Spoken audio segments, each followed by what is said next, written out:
नमस्कार, मी रामप्रसाद अशोक गुळीपुरे, गोकुळादेवी नैसर्गिक शेतकरी गट ईट येथील मी शेतकरी आहे आणि हे माझे गटातील सर्व सदस्य आहेत। आज आपल्या इथं गोकृपा अमृतम बनवण्यासाठी आपले आत्माचे आमचे मार्गदर्शक पाटील सर, तसेच पठाण सर, आमचे कृषी विभागाचे जोगदन सर आणि सरचं नाव काय वाघमारे सर हे आपल्या इथं आलेले आहेत आणि आपण त्यांच्यासमोर आत्ताच पाटील सरने डेमो करून दाखवलेलं आहे। पण मी एक छोटेखानी त्याची माहिती सांगणार आहे की आपल्या राष्ट्रीय नैसर्गिक शेती मिशन अभियान आत्ता आपण कार्यशाळा संभाजीनगर येथे झाली आणि तिथे आपले गुजरातचे गोपाल सुतारिया भाई ते आले होते आणि त्यांनी आपल्याला सविस्तर सर्व मार्गदर्शन केलं की गोकृपा अमृतम याचं महत्त्व काय काय आणि त्याचे जे 5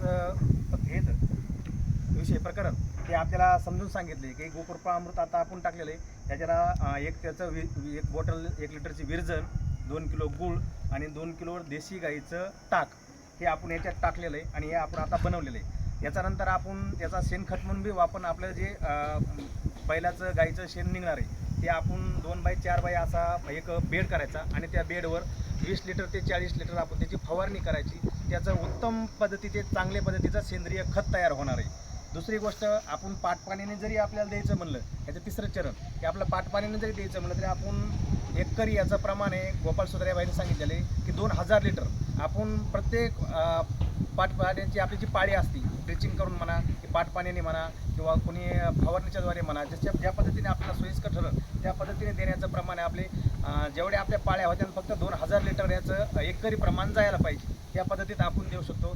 तिसरी गोष्ट, याच्या फवारणीद्वारे आपण 15 लिटरला आता सरने सांगितलं 15 लिटरला आपण 3 लिटर किंवा 5 लिटर गोकृपा अमृत घेऊ शकतो आणि त्याची फवारणी डायरेक्ट करू शकतो। हे कीटकनाशक म्हणून सर्व बुरशीनाशक म्हणून याचं काम करणार आहे। चौथी गोष्ट, आपण हे कीटकनाशक म्हणून फवारणी जरी करायची असली की आपली देशी गाईची राख असते, आपली गौरीची राख करायची आणि एरंडीचं तेल किंवा करडीचं तेल ह्याच्या तेल मिसळून ती पण फवारणी केली, ती पण कीटकनाशक म्हणून याचा वापर करता येतो। अशी आपला आता संभाजीनगर येथे झालेल्या शेतीशाळेमध्ये आपल्याला मार्गदर्शन गोपाल सुतारिया साहेबांनी केलेलं आहे आणि त्या मार्गदर्शनाप्रमाणे आपण आज हा गोकृपा अमृतचा ड्राम बनवलेला आहे। धन्यवाद।